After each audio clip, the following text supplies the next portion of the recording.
Now, how do I know that this was rushed is because they put this introductory phrase here earlier this week. No, you didn't. You guys were shocked. An organization that tracks voting records in Congress removed, yanked, to use a Kamala term. Prior to Biden dropping out, he trailed by 6 points in these exact same polls that we look at here, where Harris was only trailing by 2 points. So the movement is actually from Biden to Harris, not actually Harris herself necessarily moving. The Obamas bend the knee to Kamala. Very interesting timing on this one, too. I want to share when this was posted. See here, it was 2:01 my time, so let's say it's about 5 a.m. East Coast time, but it seems like it may have been a little bit rushed. They really hurried this thing out because the Obamas needed to respond to something that Trump said, because when Trump was out, he posted another interesting item on Truth. He said that there is a strong sense by many in the Democratic Party that Kamala's not even going to be the nominee. Namely, Barack Hussein Obama doesn't like Kamala, recognizes she's a Marxist fraud who can't beat Trump. And so they're holding out for someone better. Now, Trump posted this at 5:37 on July 25th.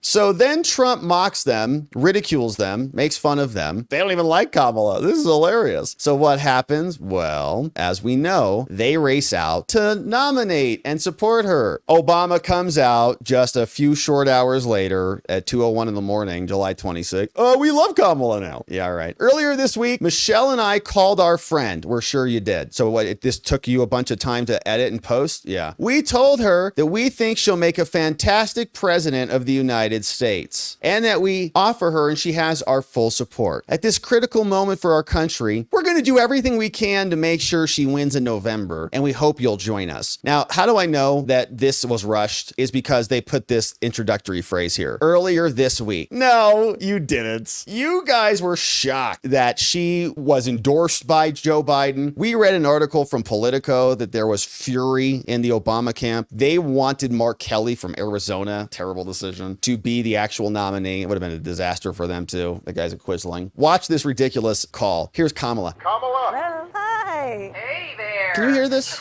Oh, hi, you're both together. Oh, it's good to hear you both. I can't have this phone call without saying to my girl Kamala, I am proud of you. This is going to be historic. We called to say Michelle and I couldn't be prouder to endorse you and to do everything we can to get you through this election and into the Oval Office. Oh my goodness. Michelle, Barack, this means so much to me. I am looking forward to doing this with the two of you, Doug and I both, and getting out there, being on the road. But most of all, I just want to tell you the words you have spoken and the friendship that you have given over all these years mean more than I can express. So thank you both. It means so much. And we're going to have some fun with this too, aren't we? Oh gosh, I can't wait to see a lot more of her. We're going to have fun with this too. Look at that.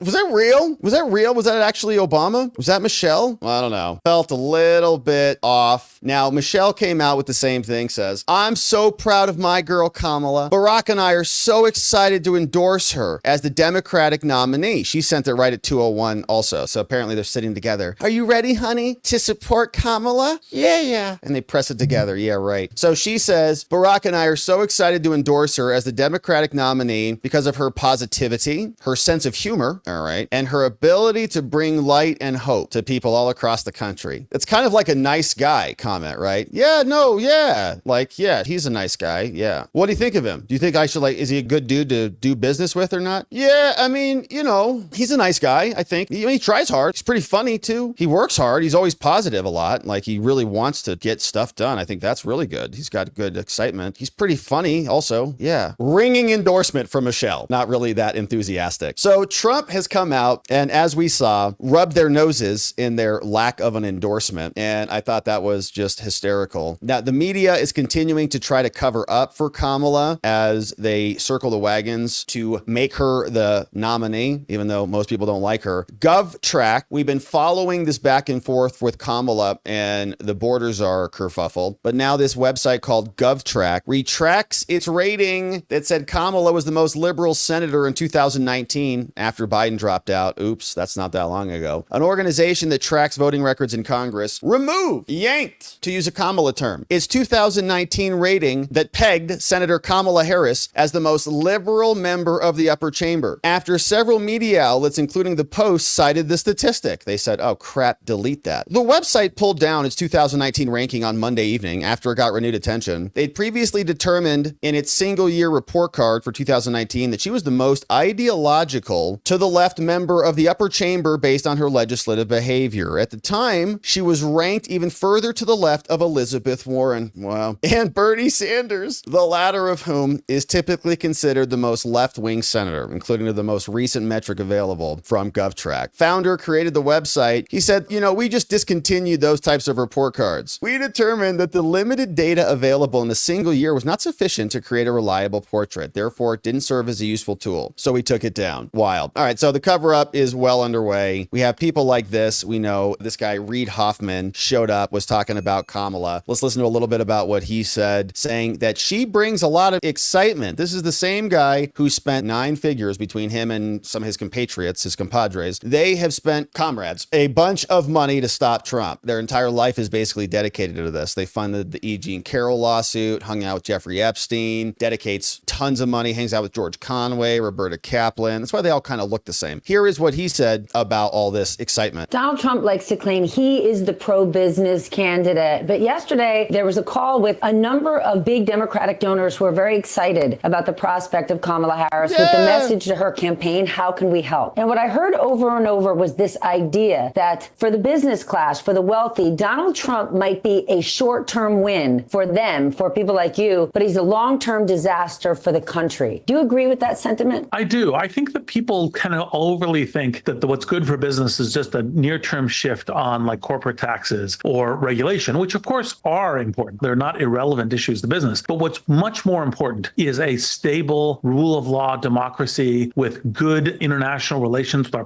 trading partners so that we can do business there, and that where we don't try to rule by tweet, we don't try to do tariff wars, we don't try to do other kinds of things as part of this, but rather, in fact, it's a kind of a stable society that we can invest in. And that's actually much... A stable society. Do you remember when Kamala Harris was encouraging people to donate to the protesters who burnt down the 3rd Precinct Police Department in Minneapolis, Minnesota? Yeah, we do. This tweet is still up, but this is Kamala, a nice, stable society. Remember, this was June 1st, 2020, the summer of love, fiery, but mostly peaceful protests where people were killed, billions of dollars of damage was caused, an order of magnitude of wreckage worse than anything that happened on J6. Kamala, as a reminder, says if you're able to chip in now to the Minnesota Freedom Fund to help post bail for those protesting on the ground in Minnesota. Wow. So they got arrested for committing crimes. Help them get bail so they can get out and get back out. Chip in now. That's Kamala. She was running for the nomination and partaking in this. Now there's more here on this. Was this call from Obama scripted? Why did she have this little microphone on? Was it really an impromptu call? What's going on over there? People are asking some interesting questions about it. So Kamala now has the Obamas on board and they have bended the knee. They are on the Kamala train, which means, is anybody going to come out and endorse anyone else or even run against her between now and the convention? It'd look very foolish now if they swap someone else out. Even if she has more serious introduction to the American people and the polls don't come back, they are still likely to keep her. So I think that has all been now set in stone. And there was one exchange from CNN that says that she might have some difficulty winning any improvements. Not much of a benefit to having her over Biden. Here is what Harry Enton from CNN said when analyzing some of the changes as Kamala shifts into place. Thing to keep in mind, I think there's all this Harris momentum. Maybe there's a slight bit of momentum, but I would argue it's actually a little bit smaller than folks think. So pre-Biden dropping out, look, Trump was up by 2 over Harris. We look at the polls now this week. What do? We see see Trump is up by 1 over Harris. The massive change is actually the change of candidates, because prior to Biden dropping out, he trailed by 6 points